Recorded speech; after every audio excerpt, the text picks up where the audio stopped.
많아도 용서해 주시리.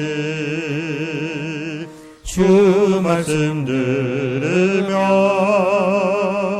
가슴을 여는 날 기쁨의 파도가 밀려와 닿네. 피곤한 몸과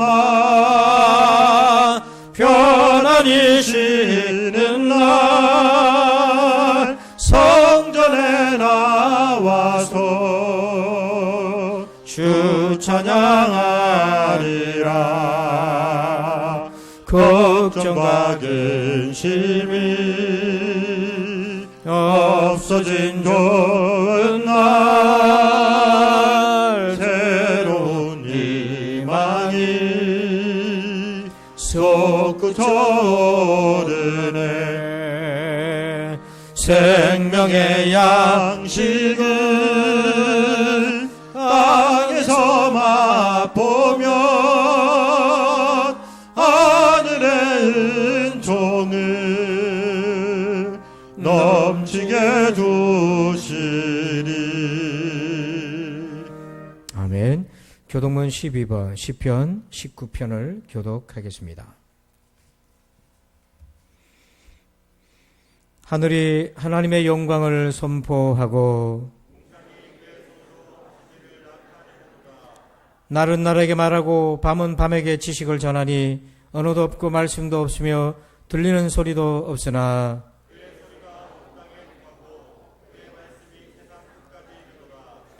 여호와의 율법은 완전하여 영혼을 소성시키며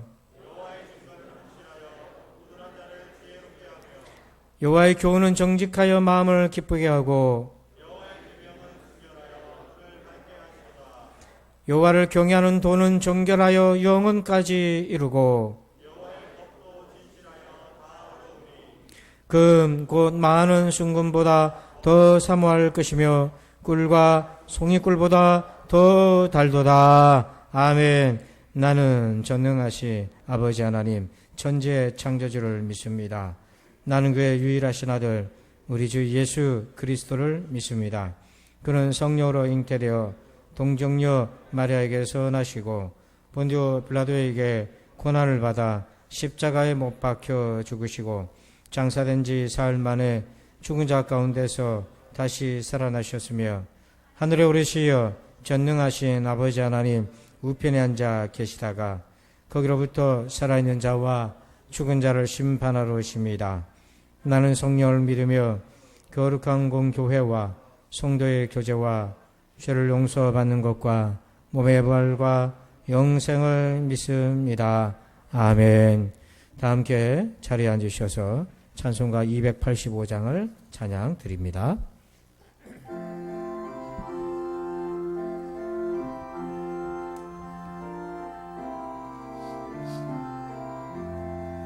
주의 말씀 받은 그날 참 기쁘고 복되도다. 이 기쁨만 못 이겨서 온 세상에 전하노라. 기쁜 날 주 나의 죄 다 씻은 날 늘 깨어서 기도하고 늘 기쁘게 살아가리. 기쁜 날 주 나의 죄 다 씻은 날 이 좋은 날 내 천한 몸 새 사람이 되었으니 이 몸과 마음 다 바쳐서 영광의 주를 섬기리. 기쁜 날 주 나의 죄 다 씻은 날 늘 깨어서 기도하고 늘 기쁘게 살아가리. 기쁜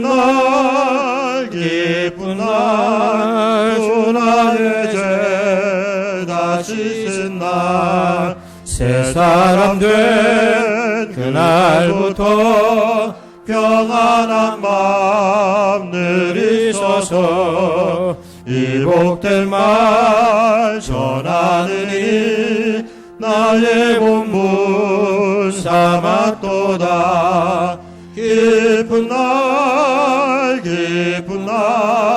주 나의 죄 다시 쓴 날 늘 깨어서 기도하고 늘 기쁘게 살아가리.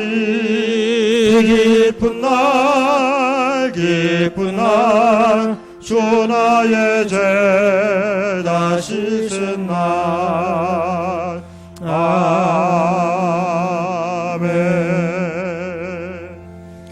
우리 다 함께 코로나19 해결을 위한 6가지 기도 제목을 읽고 합심해서 기도하신 후에 예배를 위하여 한계수 장로님 기도 인도하십니다. 우리 다 같이 기도 제목을 읽습니다. 나라와 권능과 영광이 아버지께 있음을 고백합니다. 명절 연휴 기간 동안 모두가 예방에 힘쓰게 하소서. 백성들의 삶이 고난의 기간을 지나가고 있습니다. 지혜와 능력을 주소서. 수능생들을 보호하시며 마음의 힘과 위로를 주소서. 예배의 고난이 있는 이때 우리 모두가 알곡 신자로 거듭나게 하소서. 간절히 기도하는 자에게 좋은 것으로 응답하여 주소서. 아멘. 우리 다 같이 기도합니다. 아버지 하나님 감사합니다. 나라와 권능과 영광이 영원토록 우리 하나님 아버지께 있음을 고백합니다. 하늘의 나라 땅의 나라까지도 모든 권세 주관하시는 분은 우리 하나님이심을 고백합니다. 이 민족을 긍휼히 여겨 주옵소서. 아버지 하나님 명절 연휴 기간 동안에 아버지 하나님 감염병이 확산되지 않을까 염려하고 걱정 가운데 있습니다. 우리 모두가 예방에 힘쓰게 하시고 우리 하나님께서 이 민족을 다시 한번 살려주셔서 아버지 어려울 때를 잘 이겨나가게 도와주시옵소서. 우리 백성들이 고난의 기간을 지나가고 있습니다. 예상했던 것들이 빗나가고 아버지 하나님 우리의 계획들이 차질을 빚고 있는 이때에 하나님 아버지 이 고난을 이겨나갈 수 있는 믿음의 능력과 지혜를 더하여 주옵소서.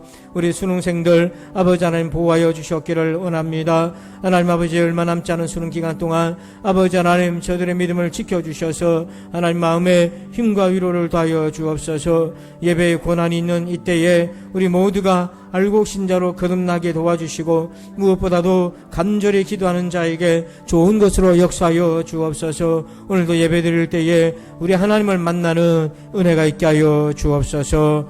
감사합니다. 주님 예수님의 이름으로 기도합니다. 아멘.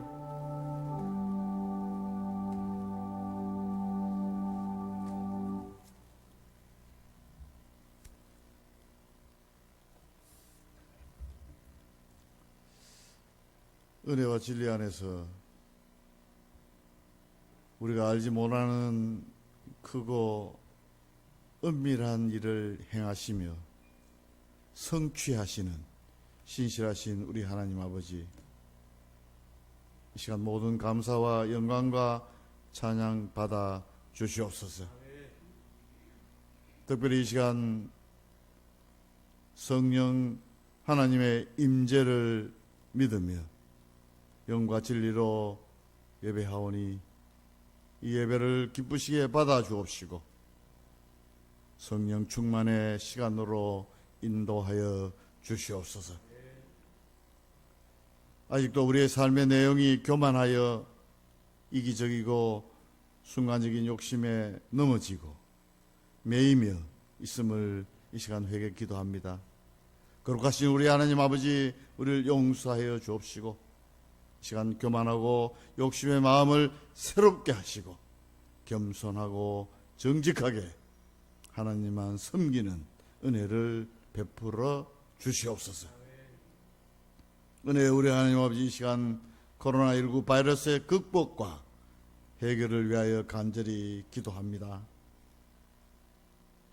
하나님만을 경외하며 하나님께 소망을 두며 오직 하나님의 뜻을 구하고 그 은혜를 구하는 믿음이 있게 하여 주시옵소서. 그래서 하나님의 뜻과 소원이 이 시간 우리의 마음 속에 부어지게 하시고 어떤 상황에서도 두려워하지 아니하고 하나님의 인도하심을 확신하는 은혜를 베풀어 주시옵소서.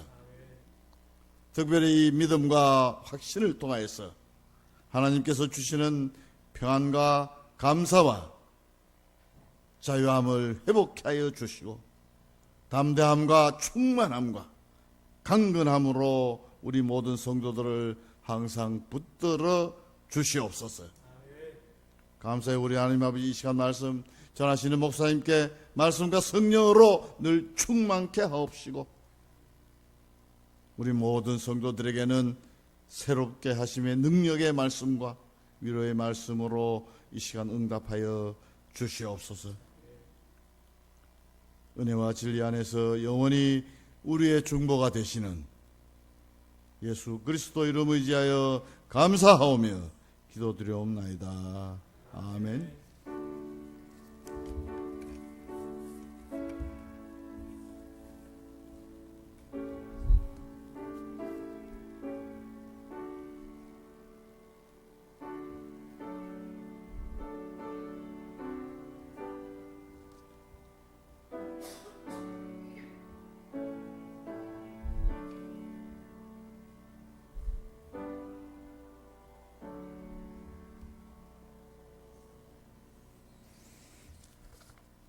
이 시간에는 교회 소식을 말씀드립니다. 좌우에 계신 성도들과 우리 인사하겠습니다. 반갑습니다. 인사할까요? 반갑습니다.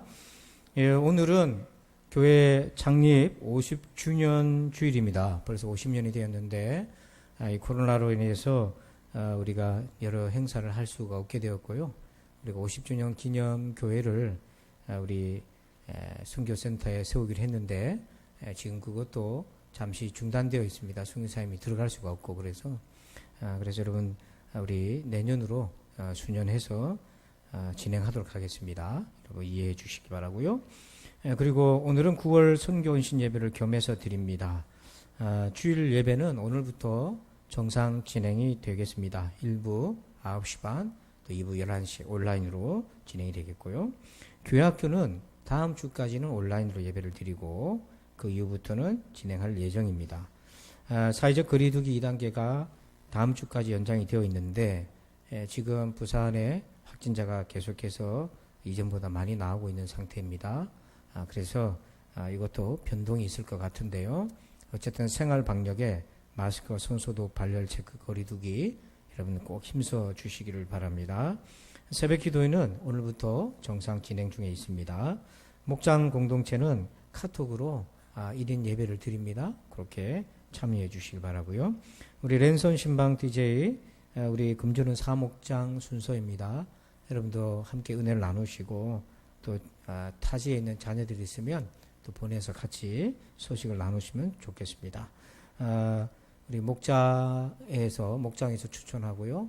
다 할 수가 없어서 더러 빠지는 경우도 있는데 양해해 주시고 또 문자로 혹시나 이게 통화가 부담스러우신 분들도 있더라고요. 그럴 때는 문자로 기도 제목이나 이런 것들을 저에게 주시면은 또 도움이 되겠습니다.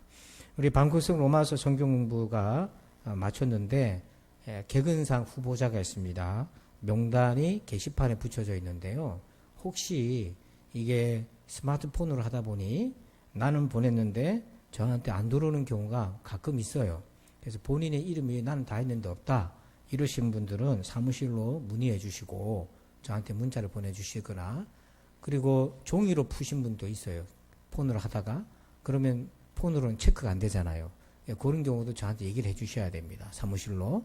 그래서 정정해 드릴 테니까 보니까 12과 중에 뭐 거의 9과 10과까지 하신 분인데 2번, 3번 빠진 분도 있어요. 그런 경우에 제가 안타까운데 혹시 기술적 오류가 나지 않았나 이런 생각이 듭니다. 확인해 주시기 바라고요. 시상은 다음 주에 하겠습니다. 이진희 집사님께서 아래 주소로 이사하셨습니다. 감사합니다. 나머지 광고는 주보를 참고해 주시기 바랍니다. 이 시간에는 들으신 예물을 봉헌하겠습니다.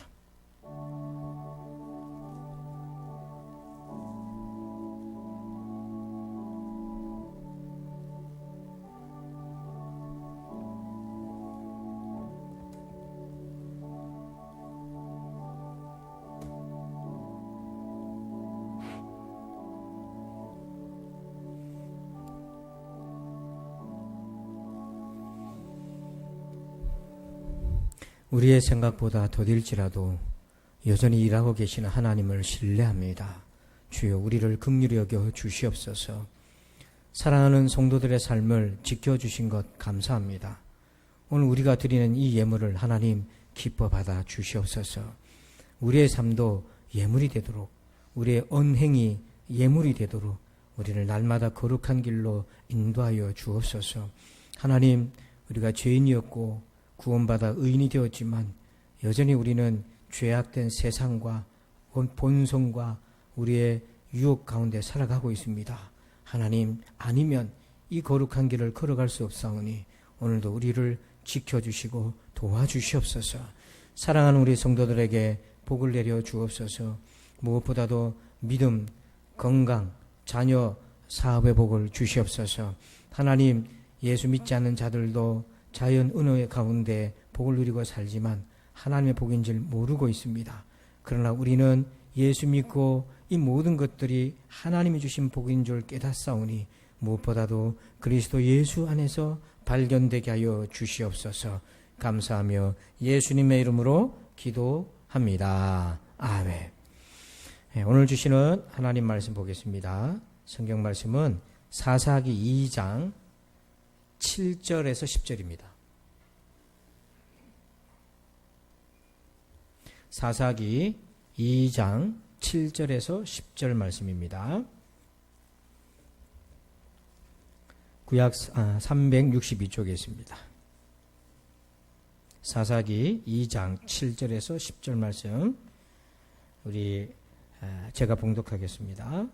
백성이 여호수아가 사는 날 동안과 여호수아 뒤에 생존한 장로들 곧 여호와께서 이스라엘을 위하여 행하신 모든 큰 일을 본 자들이 사는 날 동안에 여호와를 섬겼더라.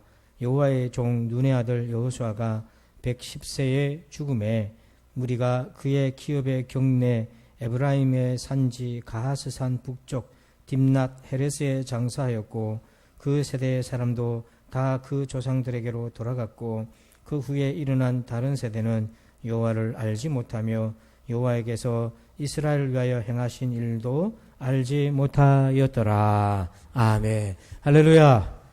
오늘 혼돈 속에서 질서 찾기 세 번째 우리 말씀으로 우리 제목 나와 있는 부분 같이 제목 읽어봅시다. 시작. 아멘. 여러분 영어 단어에 모호하다라는 단어가 있는데요. 그 단어는 혼돈, 혼란 이런 의미로 쓰여지는데 원래 이게 이제 라틴어에서 유래했는데 라틴어에는 어떤 의미가 있냐면 폭풍 속에 가려진 태양이다 이런 의미가 있어요. 여러분 태양이 빛을 발하는데 그게 폭풍 속에 가려졌다. 그게 모호한 상태다는 거예요. 사진으로 보면 이렇게 볼 수 있겠어요. 대낮이지만 캄캄하게 구름이 덮였고 그런데 구름은 그 뒤편에 태양은 존재하고 있는 거죠. 자, 그런데 이것을 모호하다라는 말을 쓰는데요. 폭풍 속에 가려진 태양이다. 여기 역설이 있습니다. 어둠 뒤에는 태양이 존재한다는 거예요. 어둠이 모호하고 혼돈스럽다 할지라도 그 안에 태양은 분명히 있다. 질서는 존재한다 하는 것입니다. 모호한 혼돈 속에 여전히 질서를 찾을 길이 있다는 것을 혼돈이라는 단어, 애매하다는 단어, 모호하다는 단어가 품고 있다는 거예요. 사사기 2장 7절에 보면 백성이 여호수아가 사는 날 동안과 여호수아 뒤에 생존한 장로들 곧 여호와께서 이스라엘을 위하여 행하신 모든 큰 일을 본 자들이 사는 날 동안에 여호와를 섬겼더라. 자, 사사기가 시작되는 부분인데 여러분 사사라는 말은 지도자, 재판관 이런 뜻인데요. 왕이 없던 시대입니다. 그런데 이때는 초반기에는 질서가 잡혀져 있었어요. 백성들이 하나님을 잘 섬기고 있었어요. 그럴 수 있었던 건 뭐냐면 여호와께서 이스라엘을 위해서 행하신 일들을 목격하고 경험하고 만난 장로들, 지도자들, 믿음의 조상들이 함께 살고 있었기 때문이에요. 우리식으로 얘기하면 예수님 믿고 중생한 믿음의 선배들이 함께 있었기 때문이에요. 그때는 예배를 드리고 영적 질서가 다 잡혀져 있었어요. 근데 이것이 그 이후부터 무너지기 시작해요. 혼돈에 빠지기 시작해요. 자, 그래서 10절에 보니까 그 세대의 사람도 다 그 조상들에게로 돌아갔고 그 후에 일어난 다른 세대는 여호와를 알지 못하며 여호와께서 이스라엘을 위하여 행하신 일도 알지 못하였더라. 영적 암흑기로 들어가는데 그 들어가는 과정에서 나타난 뚜렷한 특징이 오늘 본문에 2번 반복하고 있죠. 여호와를 알지 못하며 여호와께서 행하신 일도 알지 못하더라. 영적 단절이 생긴 거예요. 무지를 넘어서서 하나님을 알지 못했다는 것은 만나지 못했다는 겁니다. 여러분, 우리가 하나님에 대해 설교를 듣는 것과 그 하나님을 내가 직접 만나고 믿고 경험하는 것은 다른 얘기인 거예요. 어거스틴은 지혜와 지식을 구분해서 썼어요. 지혜는 뭐냐면 영원한 것들에 대한 묵상, 그리고 믿음의 눈으로 보고 아는 것, 이걸 지혜다 그러고요. 지식은 뭐냐면 피조된 세계를 일시적인 지식들을 다루는 거고, 그것은 믿음이 없어도 이해할 수 있는 것입니다. 그런데 지금 이스라엘이 사사시대로 접어들면서 지혜가 아닌 지식이 폭증하게 돼요. 왜냐하면 이스라엘은 애굽에서 400년 종살이를 하다가 광야에 나와서 40년 방황을 하다가 가나안 땅으로 들어왔는데, 이 가나안 땅에 들어왔을 때 그 가나안 지역은 이미 7개 부족 이상이 자리를 잡고 있었던 땅이었어요. 거긴 고도의 발전된 문명이 자리 잡고 있었어요. 여러분, 성경에 이스라엘에 계속해서 내려오는 적대 국가가 블레셋이 있잖아요. 그 오늘날 팔레스타인을 뜻하는데, 이 블레셋은 해양 민족이에요. 이 블레셋은 전쟁에 아주 뛰어난 사람들인데, 그것은 뭐냐면 지중해 문화예요. 지중해 문화, 에게의 문화. 그러니까 우리가 흔히 아테네, 크레타섬, 그리스, 스파르타, 이런 미케네 문명, 이런 문명들의 영향을 받고 이미 가나안 땅은 그 영향권 아래에 있었어요. 그러던 이 문명권 안에 촌사람 이스라엘 백성들이 들어와서 사는데, 쏟아지는 지식의 상황에서, 지식이 폭증하는 상황에서 이들은 도리어 혼돈에 빠지게 되었어요. 마치 오늘날 지식이 폭증하고 있는데 사람들의 영혼은 질서가 없고 혼돈에 빠졌어요. 왜 그랬는가? 지식은 폭증했는데 하나님을 아는 지혜가 사라졌기 때문이에요. 그분을 내 삶 속에서 만나는 경험이 사라졌기 때문이에요. 하나님을 알아가던 삶의 질서가 무너졌기 때문이에요. 여러분, 사사시대와 같은 오늘날, 이 영혼의 질서가 무너진 오늘날, 우리가 어떻게 우리의 영혼의 질서를 세울 수 있겠습니까? 그 세 번째 오늘 시간 주시는 말씀, 바로 하나님을 알고 만나고 믿는 것입니다. 이런 은혜가 있기를 축복합니다. 우리가 어떻게 그러면 하나님을 알고 만날 수 있을 것인가? 사사기 안에 혼돈의 시대를 살았던 사람들 중에 대부분은 하나님을 모른 채 혼돈 속에 살았지만, 그 중에서도 하나님을 알고 만났고 경험한 사람들이 있어요. 하나님은 그들을 통해 우리에게 오늘 세 가지 중요한 메시지를 주십니다. 첫 번째, 주의 음성을 들어봅시다. 첫 번째 제목을 같이 읽어요. 시작. 구원의 은혜를 경험하라. 자, 사사기 3장 2절을 읽습니다. 이스라엘 자손의 세대 중에 아직 전쟁을 알지 못하는 자들에게 그것을 가르쳐 알게 하려 하사 남겨두신 이방 민족들은, 아멘. 하나님을 모르는 세대를 가리켜서 뭐라고 표현하고 있습니까? 아직 전쟁을 알지 못하는 자들이라고 말합니다. 여기서 전쟁이 갑자기 왜 나왔을까요? 여러분, 성경에서 사사기에서 전쟁은 하나님의 구원을 뜻하는 거예요. 그러니까 전쟁의 과정을 통해서 하나님이 구원자이심을 경험했다는 거예요. 그러니까 이스라엘이 출애굽도 바로 왕과의 전쟁이잖아요. 그런 전쟁을 통해서 하나님이 구원자이심을 경험한 겁니다. 이건 단지 전쟁 어떤 특수한 작전에서 승리한 것이 아니라, 우리의 구원자가 우리의 칼과 능력에 있는 것이 아니라, 우리의 군대에 있는 것이 아니라 하나님에게 있다. 그거를 알고 경험하는 거예요. 그래서 인격적으로 그것을 신뢰하게 되는 과정이 바로 이 전쟁의 과정이에요. 그런데 안타깝게도 사사시대의 사람들은 이 전쟁을 모른다고요. 이 말은 뭐냐면 구원의 은혜를 경험하지 못했다는 겁니다.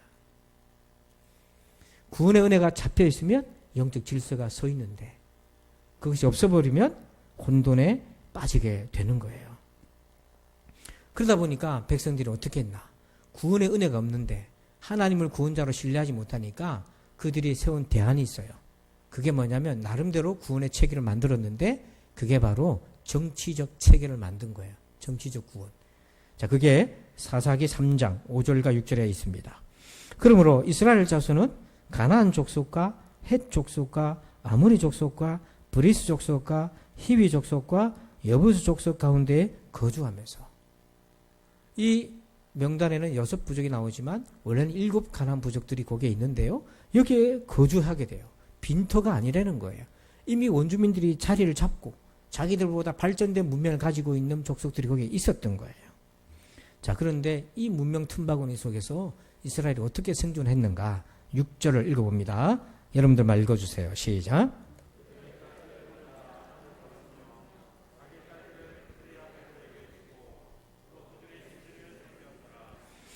자, 그들의 딸들을 아내를 맡고 자기 딸들을 그들의 아들에게 주고 뭘 맺은 거죠? 사돈을 맺은 거예요. 이게 바로 피로 맺은 정치적인 동맹의 관계예요. 그리고는 심지어 그들의 신들을 섬겼다 이 말은 뭐냐면 우리도 너희들과 함께 같은 동족이요 한민족이다 동화되었다. 가나안 부족들에게 이스라엘이 동화되어서 우리는 적이 아니로 친구다. 왜 이랬을까요? 여러분 본문만 읽으면 좀 감이 안 올 텐데 지도를 한번 봅시다. 가나안 땅에 7 부족이 있어요. 7 부족이 있는데 아까 읽었던 구절에는 6 부족이 나와 있지만 실제로는 거기 7 부족이 있는데 자 거기 보면 지도에 이렇게 동그랗게 원들이 7개가 있습니다. 저 복잡한 땅에 이스라엘이 들어가 사는 거예요. 그리고 그 7 부족이 이스라엘을 다 적대시합니다. 이런 상황에서 이스라엘이 어떻게 생존할 수 있겠어요? 방금 40년 광야에서 방황하다가 들어왔는데 어떻게 문명화된 7 부족들 틈바구니에서 이스라엘이 생존할 수 있었겠어요? 하나님을 모르고 신뢰할 수 없고 인격적으로 만난 적이 없는 이 사람들이 할 수 있었던 자구책은 뭐였냐면 이 7 부족들과 동맹관계를 맺고 서로 같은 혈연관계를 맺으면서 사는 것이었어요. 이게 자구책이에요. 그러니까 하나님을 믿지 않는 사람들은 나름대로 자구책을 만들어 삽니다. 그것이 각자가 그 자구책이 다르겠지만 그걸 만들고 있어요. 그 결과 어떻게 됐습니까? 7절 말씀 보니 이스라엘 자손이 여호와의 목전에 악을 행하여 이제 도덕적 질서가 깨지기 시작하고 자기들의 하나님 여호와를 잊어버리고 바알들과 아세라들을 섬김지라. 하나님은 잊어버리고 아무런 양심의 가책 없이 이방신을 섬기게 돼버렸어요. 한마디로 말하면 하나님 없는 인생이 되고 말았던 거예요. 아니 좀 더 구체적으로 얘기하면 하나님이 필요치 않은 상황에 자신들을 내던져 놓고 그렇게 만들었던 겁니다. 하나님 필요 없어요. 나머지 7 부족들과 동맹관계 맺으면서 그들이 도와줄 것이고 그들과 함께 살아갈 것이기 때문에 그러니까 그도 그럴 것이 하나님을 인격적으로 만난 적이 없는 이스라엘 자손들이 이렇게 변질된 건 너무 당연한 겁니다. 저도 걱정이 앞서는 거예요. 부모님은 하나님을 만났지만 자식은 아직 하나님을 인격적으로 만난 경험이 없다 보면 부모가 살아있을 때는 억지로라도 교회를 데리고 다니고 잔소리도 하고 끌고 가지만 그 부모가 세상을 떠났을 때 과연 그 자녀는 부모가 없어도 자발적으로 믿음의 자리에 갈 수 있는가? 여기 앉아있는 우리 모두가 그 누가 자신 있게 답을 할 수 있겠습니까? 때문에 우리가 살아있는 동안 아직 우리에게 생명이 있다면 더 힘써서 영적 단절이 이어지지 않고 영적인 개성이 되도록 힘쓰시기를 축복합니다. 그런데 이런 자구책에 균열이 생겼어요. 그들이 만든 스스로의 구원의 방책에 균열이 생겼는데 바로 전쟁이 터진 겁니다. 사사기 3장 8절 이하에 보니까 여호와께서 이스라엘에게 진노하사 그들을 메소포타미아 왕 구산 리사다임의 손에 파셨으므로 이스라엘 자손이 구산 리사다임을 8년 동안 섬겼더니 이제 혈연관계 동맹관계를 맺고 평안이 사나 싶었는데 갑자기 메소포타미아 지역에서 왕이 찾아와 전쟁을 벌이게 됩니다. 침략을 받게 돼요. 그런데 이상한 일이 일어납니다. 7 부족들과 사돈관계를 맺었어요. 그러면 전쟁이 터지면 도와줘야 되잖아요. 동맹이니까 아무도 안 도와줘요. 그들이 의지했던 가나안 족속과 동맹관계는 아무런 도움이 되지 못하고 심지어 배신을 당합니다. 도리어 이들이 이스라엘을 공격해 오기를 시작하는 거예요. 그래서 비로소 이들이 깨닫습니다. 그것은 가짜 구원이었다는 걸 깨닫고 진짜 구원이신 하나님을 찾기를 시작해요. 그래서 이 과정을 통해서 하나님을 알지 못하던 세대가, 전쟁을 알지 못하던 세대가 전쟁을 경험하면서 하나님을 만나고 구원으로 경험하기를 시작하는 겁니다. 성도 여러분, 혼돈 속에서 영혼의 질서는 무엇으로 시작이 됩니까? 구원의 하나님을 만나는 거예요. 하나님을 구원자로 만나는 거예요.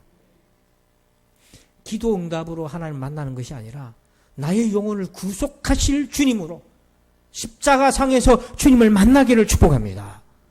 그 구원의 만남인 거예요.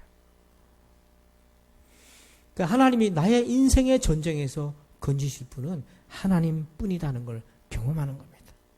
이것이 바로 십자가에서 예수를 만나는 거예요. 나의 죄를 위해 십자가에서 대신 죽으셨고 3일 만에 부활하심으로 인하여 나에게 새로운 생명을 주시고 우리에게 영원한 생명을 보장해 주셨고 사람이 죽음을 끝이 아니라는 것을 예수님이 직접 우리에게 보여주신 소망의 사건을 내가 믿고 새롭게 성령으로 태어나는 거죠. 지금 교회마다 공통적으로 경험하는 것이 있어요. 코로나19 때문에 교회에 나오지 않는 성도들이 자꾸만 늘어나기 시작하고 그 기간이 길어진다는 거죠. 참 불안합니다. 저는.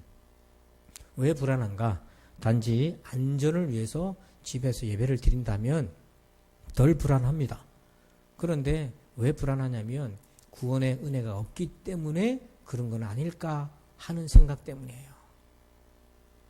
우리가 경험적으로 알잖아요. 교회를 다녀도 어떤 이는 구원의 은혜 때문에 하나님을 예배하는 사람이 있고 그래서 어려운 여건이지만 예배 자리로 나오는 사람이 있고 어떤 이는 구원의 은혜는 아직 없어요. 하지만 관계 때문에 또 그래도 교회를 다녔기 때문에 또 부모님과 함께 그렇게 나올 수도 있잖아요. 근데 지금 기간이 벌써 2월에 시작하여서 지금 10월이 되었습니다. 11월을 앞에 두고 있고요. 올 한 해도 넘기게 됩니다. 내년이 돌아올 것이고요. 그래도 변한 것은 없이 계속 이어지게 될 건데 1년을 통째로 교회를 나오지 않는 사람들이라면 너무 걱정되는 거예요. 우리 교회도 출석률이 한 60% 정도 됩니다. 1, 2부 합쳐서 한 60% 정도 되는데 그 나머지 40% 가운데는 온라인으로 예배를 드리신 분도 있습니다. 그런데 아예 예배를 드리지 않는 분도 계십니다. 참 이거 어떻게 해야 될까?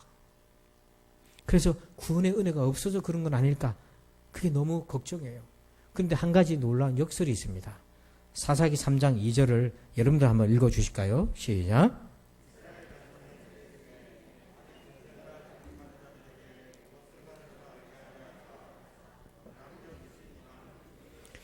자, 하나님이 전쟁을 알지 못하는 세대들 때문에 가나안 땅의 7 부족을 여호수아를 통해 다 내몰아실 수 있었지만 남겨두셨어요.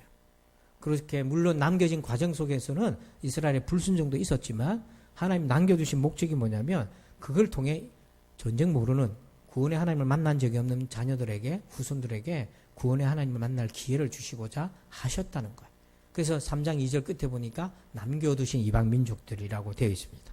근데 이 이방 민족들이요 이스라엘에게 어떤 역할을 하게 됐냐면 옆구리에 가시 같은 고통스러운 존재가 돼요. 오늘 우리의 삶 속에 가나안 족속과 같이 우리의 인생의 옆구리에 가시같이 고통과 고뇌와 불면의 밤을 보내게 하는 문제들이 있잖아요. 그럼 그걸 어떻게 바라볼 것입니까? 그 문제를. 그 문제는 내 인생에서 없어져야 될 문제로만 그렇게 보시나요? 어쩌면 전쟁을 알지 못하는 세대들에게 하나님이 구원자이심을 알지 못하는 세대들에게 하나님은 그 옆구리의 가시를 통해서 하나님을 찾고 울며 부르짖으며 여호와께 돌아오게 하기 위한 하나님의 은혜의 통로가 아닌가. 두 번째로 우리 말씀의 제목을 읽어봅시다. 시작. 말씀의 시나리오를 따르라. 여러분 김미경이라고 하는 강사 여러분들을 한 번씩 들어보셨을 텐데요. 얼마나 언변이 좋습니까? 근데 이분이 직원을 20명을 둔 회사 이제 사장이에요. 지식 산업을 하는 거예요. 그래서 책도 쓰고 저 책을 이제 혼자 쓰기도 하지만 공동으로 연구해서 쓰기도 하고요. 강연도 나가잖아요. 예, 그런 받아들이는 사례를 가지고 회사도 운영하고 월급을 주는데 한 20명인데 이 코로나 오면서 강의를 못 나가요. 비대면이니까. 그러니까 수입이 쭉쭉 줄어들면서 직원들 월급을 못 주는 거예요. 회사가 부도나기에 직전에 처했어요. 그래서 이분이 코로나에 대한 책들을 싸지무지고 그때부터 생존하기 위해서 연구를 하기 시작했어요. 그렇게 연구한 결과 나름대로 살 길을 찾았어요. 코로나 시대 때 어떻게 살아야 될 것인가. 그래서 다행히도 그게 잘 맞아떨어져서 지금은 원래는 20명이었던 회사 직원이 40명으로 2배로 불어났어요. 왜냐하면 온라인으로 강의를 할 수 있으니까. 이분은 유튜브를 적극 활용하면서 이 언택트 디지털 문화를 자기 회사를 들고 들어와서 새롭게 회사를 변화하고 있어요. 그분이 쓴 책이 리부트인데요. 그 안에 보면 어떤 내용이 있냐면 인생의 미래 시나리오를 써라 이렇게 얘기를 합니다. 시나리오라는 거는 작가가 이 드라마가 어떻게 펼쳐질지를 쓰는 거잖아요. 우리 각자가 이제는 쓴 시나리오를 써야 된다. 우두커니 있다가 당하지 말고 혼돈의 시기지만 내가 앞으로 이렇게 살 것이고 이렇게 될 것이다. 세상을 예측하면서 시나리오를 써라. 누가 대신 써줄 수 없고 내가 직접 써야 된다. 이걸 우리가 계획을 가지고 살아가는 거잖아요. 우리가 각자 해야 될 겁니다. 당연히 우리 그렇게 살아야 돼요. 무방비로 살아서는 안 되죠. 그러나 우리가 여기서 멈추면 안 됩니다. 우리는 하나님의 백성이니까 더 나아가야 돼요. 그게 뭐냐면 우리에게는 내가 쓰는 내 인생의 일과 가정과 미래에 대한 시나리오도 있지만 너무나도 분명하고 큰 시나리오를 하나님이 주셨어요. 그게 뭐냐면 말씀의 시나리오예요. 여러분, 하나님이 말씀으로 우리에게 이미 시나리오를 주셨어요. 그래서 우리는 그 말씀을 가지고 오늘과 내일을 살아갈 수 있는 것입니다. 사사기 17장 6절을 같이 읽어봅시다. 시작.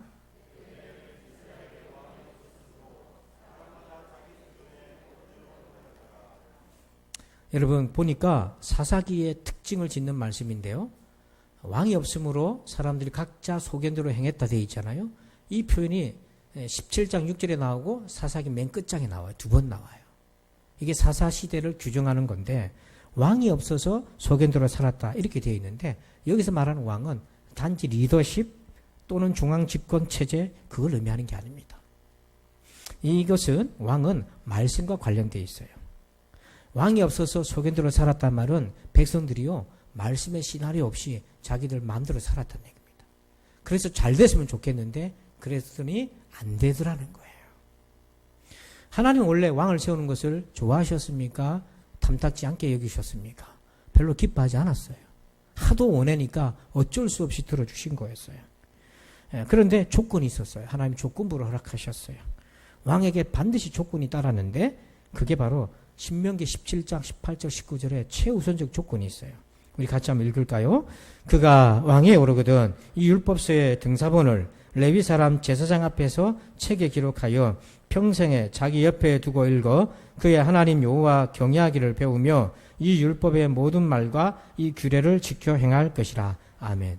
왕이 되려면 왕을 세우려면 조건이 있는데 여러 조건 중에 제일 중요한 것 19절에 보니까 말씀을 평생에 어디 두라? 먼저 말씀의 사람이 되라. 왕인 네가 먼저 말씀의 사람이 되라. 그리고 하나님을 경외하는 법을 배우고 그 말씀을 지켜 행하고 순종해라. 이게 왕의 최우선적 조건이었어요. 그렇게 되면 그런 왕은 백성들도 똑같이 하나님의 말씀을 곁에 두고 그 말씀대로 살아가게끔 인도하는 목자적 왕이 된다는 거예요. 근데 왕이 말씀의 사람이 안 되면 그때부터는 목자적 왕이 아니라 사꾼의 왕이 돼버리는 거 많은 거예요.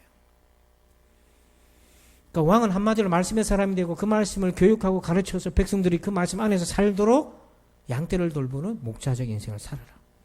근데 왕이 없어 소견대로 행했다는 거는 바로 그렇게 말씀으로 인도하는 지도자가 없었다는 거예요. 그래서 여러분 아까 읽었던 17장에 왕이 없으므로 소견대로 행했다는 그 17장 말씀은 맥락이 있어요. 어떤 배경에서 그 말씀이 튀어나왔냐면 미가라는 사람이 있었는데요. 이 사람이 하나님의 이름은 거론을 했는데 하나님과 상관없이 우상을 만들어요. 은을 가지고 드라빔이라고 하는 조그만 인형 같은 우상을 만들어요. 그리고 또 돌아다니던 레위 사람이 있는데 그 사람 우연히 만나가지고 월급을 줄 테니 당신이 제사장, 우리 집에 제사장을 하라. 그럼 제사장은 누구를 섬기는 사람이에요? 하나님 섬기는 사람인데 드라빔을 섬겨요. 그래서 이 레위 사람은 월급 받고 드라빔을 섬기고, 그리고 미가라는 사람은 돈 주고 제사장 고용해가지고 하나님 섬긴다고 하면서 집안에는 드라빔을 섬겼어요. 그런데 누구 하나도 책망하거나 말리거나 제재하는 사람이 없었어요. 또 만약에 미가가 그런 제안을 했을 때 레위 사람은 안 됩니다. 지금 무슨 말 하세요? 나는 하나님의 사람이기 때문에 하나님만 섬겨야 되고 우상을 섬기면 안 됩니다. 라고 했어야 되는데 그런 말 하지 않고 오케이 하고 월급 받고 그 집에서 먹고 자고 가택 제사장이 되고요. 이 말은 뭡니까? 제사장이나 백성들이나 다 동일한 암흑기로 들어간 거예요. 이런 상황이 사사시대였어요. 그러면 어떻게 해야 됩니까? 이런 상황에서. 이런 상황에서 우리가 돌아가야 될 자리가 있어요. 사사기에는 뭐라고 얘기하냐? 그 자리를 드보라의 종려나무 아래라고 얘기합니다. 자, 사사기 4장 4절에 그때 랍비도의 아내 여선지자 드보라가 이스라엘의 사사가 되었는데, 여선지자란 말은 말씀으로 백성들을 인도하는 사람이에요. 그가 사사란 직무도 같이 겸하게 됐어요. 근데 5절을 여러분 읽어주세요. 시작.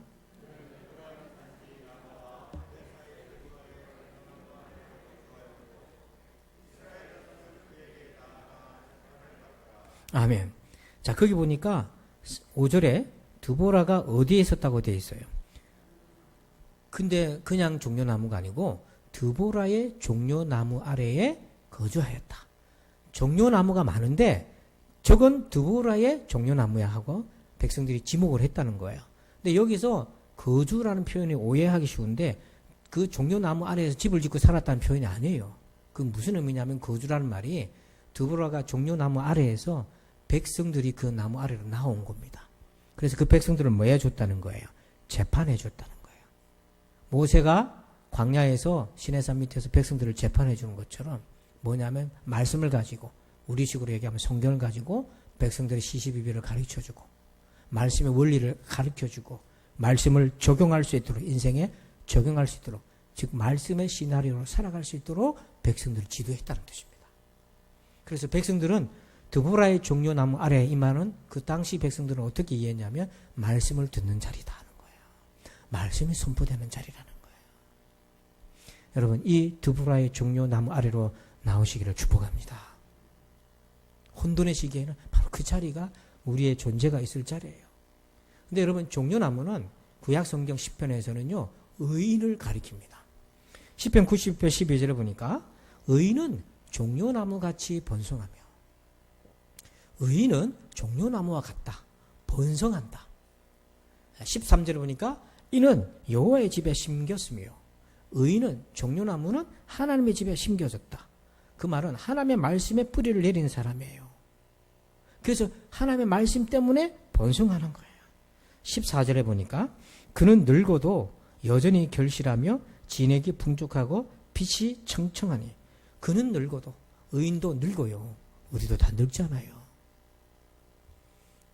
처음에 교회 나오니까 예수 믿고 얼굴이 환해졌다, 피부도 고와졌다, 그래서 화장품 바를 일도 없다, 그거 아니에요. 다 늙어요. 우리도. 저도 이렇게 20대 때 찍은 사진, 지금 최근에 찍은 사진 보니까 이제 노화되는 게 보여요.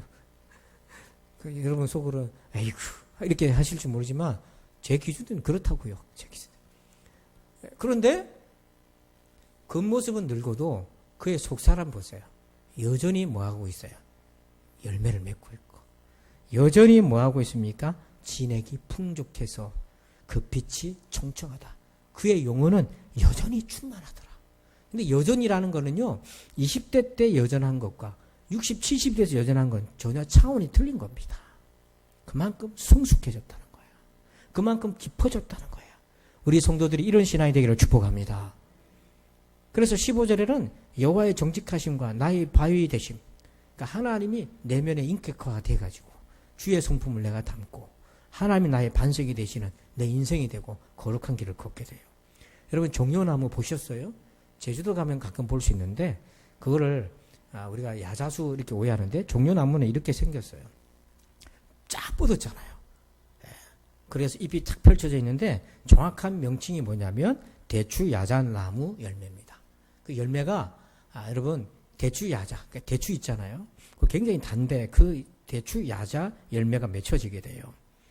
그런데 이게 키가 보통은 평균적으로 한 7m까지 자라요. 7m 상상이 됩니까? 강대상에서부터 저 뒷자리까지 조금 뭐 그 정도 되면 7m 아마 되지 않겠나요? 7m까지 돼요. 근데 여러분, 이것은, 이 나무는요, 씨를 뿌리고 나무가 자라려면 30년 걸립니다. 30년이 걸려야 저 정도 돼요. 열매를 맺으려면. 근데 열매 맺기까지는 30년 세월이나 힘든 세월이 걸리지만 일단 열매가 맺혀지면 열매 맺는 기간이 있는데 얼마나 열매를 맺겠습니까? 죽지 않고 이 나무가 200년을 열매 맺습니다. 놀랍지 않나요? 키우는 데는 30년이 걸려요. 근데 그 30년 걸려 키운 종려나무는 열매를 200년간을 맺는다고요. 여기서 200년 사실 뿐 없죠. 그래서 성경에서 200년은 뭐냐면 종려나무가 상징하는 건 영원하다는 거예요. 내 때가 가고 다음 세대가 와도 그 나무는 존재한다. 이 말은 무슨 말입니까? 우리의 영혼이 하나님 말씀에 뿌리를 내리잖아요. 그의 생명은, 우리의 육신은 썩어서 없어질지라도 우리의 영적 생명은 영원합니다. 그걸 얘기해 주고 있어요. 그 말씀의 본질이 누구십니까? 예수 그리스도예요. 살아계신 말씀이 예수 그리스도예요. 그래서 예수님이 오셔서 우리가 모르잖아요. 천국이 있는지 하나님의 심판인지 모르는 우리에게 하나님의 존재마저 없다고 생각하는 우리에게 천국과 지옥의 길을 알려주시고 하나님의 심판에서 구원하는 길이 되어주시고 하나님을 계시해 주시고 말씀해 주시고 은혜를 베풀어 주시고 우리의 텅 빈 영혼에게 성령 하나님 임하여 주셔서 우리의 심령에서 생명수의 강이 흐르도록 만들어 주시고 육신의 욕망에 이끌려 살던 우리에게 거룩한 욕망을 열망하도록 거룩한 갈증을 심어주시고 중생의 과정을 통해서 하나님의 자녀가 되게 하시는 거예요.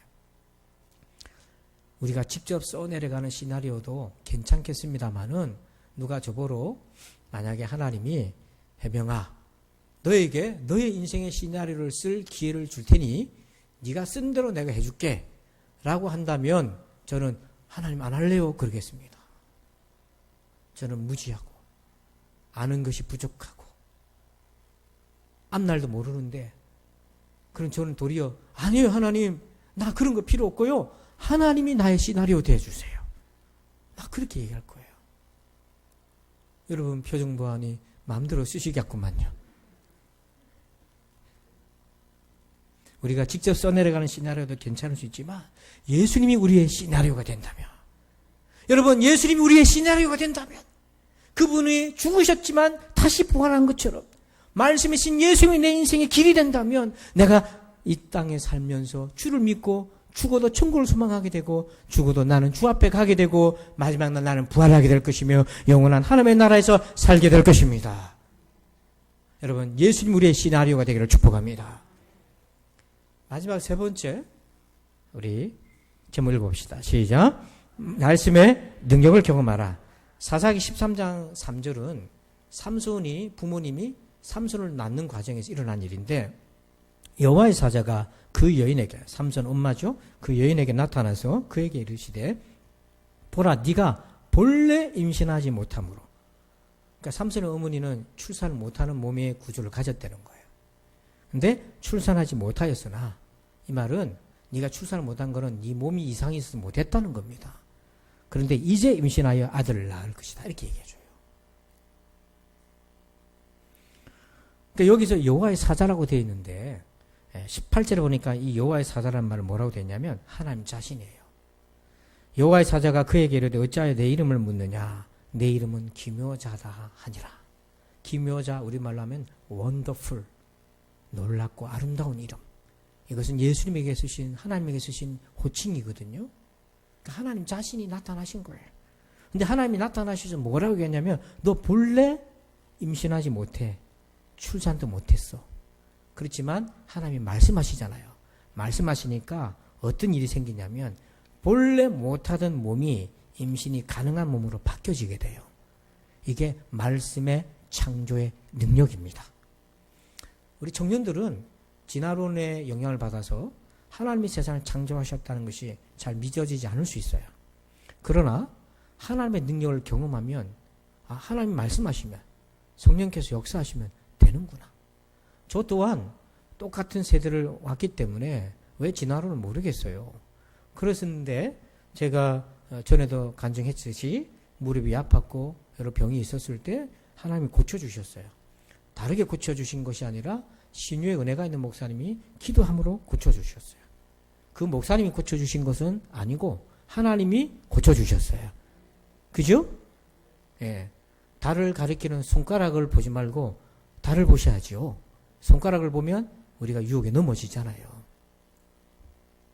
그래서 제가 몸으로 하나님의 말씀의 능력을 경험하다 보니까 그 다음 하나님의 말씀의 능력이 믿어지는 거예요. 그래서 이런 경험을 한 과학자들은요, 창조의 신학이 있어요. 이런 경험이 없는 과학자들은요, 창조라는 것을 허망한 것으로 볼 수밖에 없어요. 성경 전체를 우리가 다 경험하지 않아도 돼요. 우리 인생에 단 한 번이라도 하나님의 말씀의 창조의 능력을 경험하면 믿어질 수 있는 거죠. 이때 아직 임신조차 안 한 삼손의 아버지가 이 말씀에 대해서 반응을 보이는데요. 이렇게 반응을 봅니다. 12절에. 제가 읽다가 멈추면 그 다음은 여러분들 읽으십니다. 마노아, 삼손 아버지예요. 마노아가 이르되 이 아이를 어떻게 기르며 우리가 그에게 어떻게 행하리까? 이 믿음 보세요. 아직 출산도 안 했는데 이 애를 어떻게 키울까요? 묻고 있잖아요. 이건 믿음으로 믿었다는 거잖아요. 그런데 이 아버지가 이렇게 얘기해요. 이제 당신의 말씀대로 되기를 원하나이다. 저는 말씀 앞에 우리가 이런 반응이 되기를 축복합니다. 우리 한 번 더 이제 빨간 글씨만 읽어봅시다. 고백해 봅시다. 시작.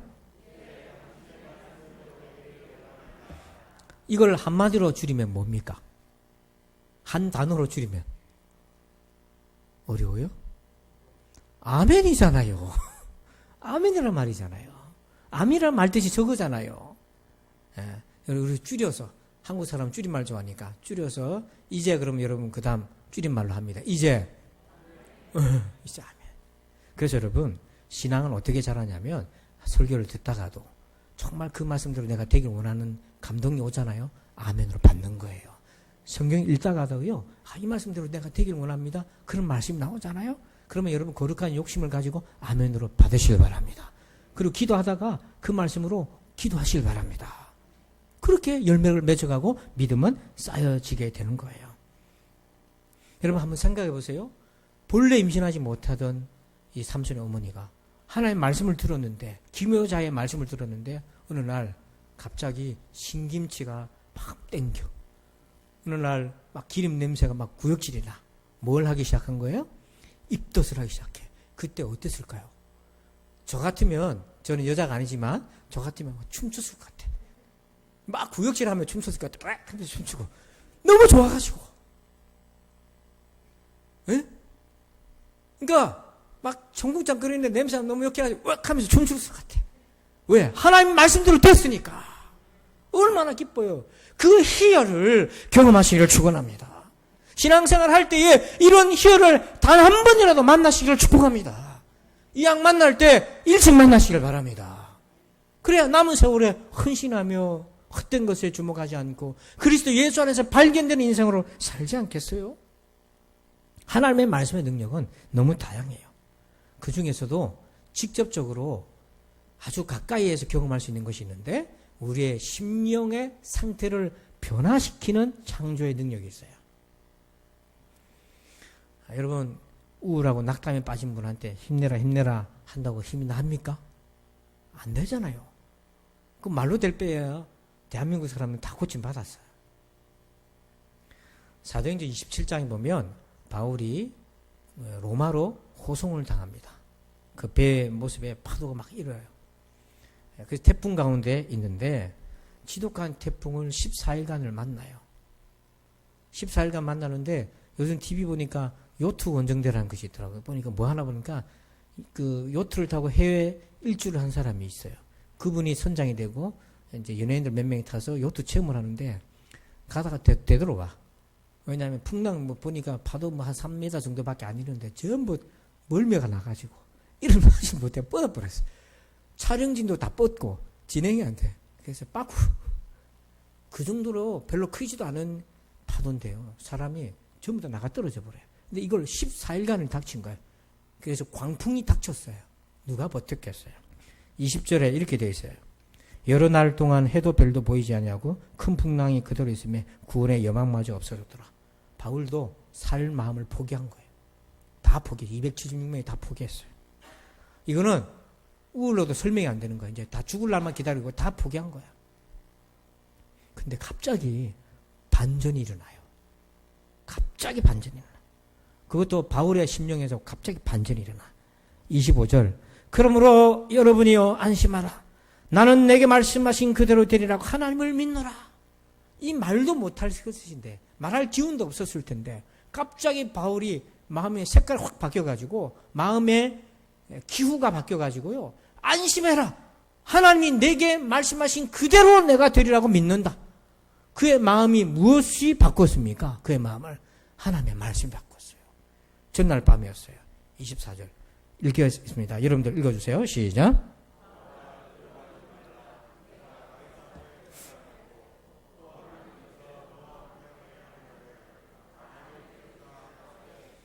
전날 밤에 다 죽어가고 있었어요. 바울도 공포 속에 있었어요. 근데 주의 사자가 나타났어요. 삼손 아버지 어머니한테 나타났던 그 기묘자가 나타났어요. 그러면서 두려워하지 말라. 네가 가이사 앞에 로마 황제 앞에 설 거다. 네가 죽지 않고 로마로 가게 될 거야. 황제 앞에서 복음을 전해야 될 거고 너와 함께 했던 이 동행자들도 다 한 명도 죽지 않고 다 살아나게 될 거야. 그걸 누가 얘기했다고요? 여호와의 사자가 하나님이 말씀하셨어요. 근데 그 말씀을 바울이 듣고는 믿었어요. 이제 당신의 말씀대로 되기를 원합니다. 아멘으로 믿었어요. 그 다음 무슨 일이 일어났냐? 태풍은 여전한데 그의 마음의 태풍이 사라져 버렸어요. 14일간을 괴롭혔던 태풍. 그래서 다 죽기를 원하고 그렇게 있던 엎드려져 있던 그 바울의 심령에 그의 영혼의 기후가 싹 바뀌어버렸어요. 무엇으로 인해서? 하나님의 말씀으로. 놀랍게도 그 말씀에는 아무런 객관적 증거가 없었어요. 그 말씀 하는 순간에 바람이 그치고 풍랑도 잔잔해졌더라면은 바울이 와 그랬을 텐데 증거는 아무것도 없고 말씀밖에 없었어요. 그래서 믿음인 거예요. 하나님의 말씀은 우리의 영혼의 기후를 바꿉니다. 바꿉니다. 그러면 죽을 일도 마음이 바뀌면 살 길을 열어갑니다. 문제는 마음이 안 바뀌어서 마음이 못 일어나서 마음을 먹지 못해서 꿈을 갖지 못해서 꿈을 가져도 도전하지 못해서 도전하다가 실패했는데 그 실패를 이겨나갈 마음의 능력이 없어서 수많은 영혼들이 좌절하고 그저 그렇게 살아가고 있잖아요. 근데 하나님의 말씀은 우리를 바꿔놓습니다. 새롭게 창조하시는 거예요. 이것을 경험하시길 바랍니다. 사사시대처럼 혼란스러운 이 시대 어떻게 우리의 영혼의 질서를 찾아갈 수 있습니까? 하나님을 알고 만나는 그 길. 하나님이 길이 되시는 거예요. 그래서 여러분 오늘 이 말씀을 들었잖아요. 그냥 흘려듣지 말고 꼭 여러분 영혼에다가 새기시길 바랍니다. 그래서 하나님과 함께 하나님의 말씀으로 드보라의 종려나무 아래에서 치열한 전쟁에서 구원의 하나님을 만나서 혼돈의 시대를 영혼의 질서를 다 가지고 담대하게 살아가는 우리 모두가 되기를 주의 이름으로 축원합니다. 아버지 감사합니다. 말씀으로 이 혼돈을 이기게 하여 주시옵소서. 말씀으로 영혼의 질서를 회복하게 하여 주옵소서. 감사하며 예수님의 이름으로 기도합니다. 아멘. 우리 다 함께 자리에서 일어나셔서 488장 1절만 찬양 드리겠습니다.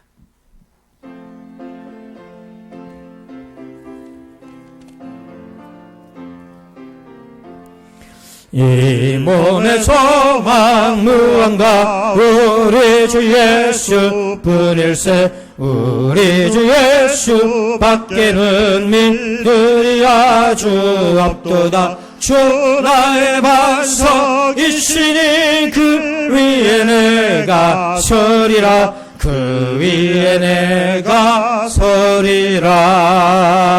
아멘.